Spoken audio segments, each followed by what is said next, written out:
devo uscire a fare la spesa, ma quanto mi si dia sta cosa che bisogna fare la spesa.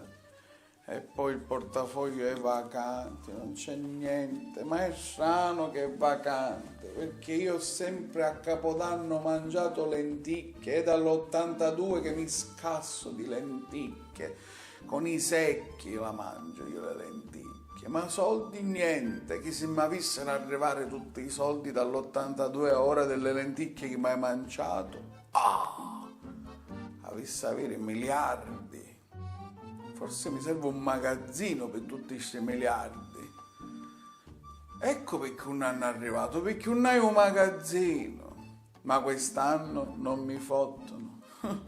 Lenticchie non ne mangio più. Anzi, ora scade l'assicurazione della macchina, io ho soldi per pagarla non ho. Ci porto le lenticchie. Almeno si mangia le lenticchie.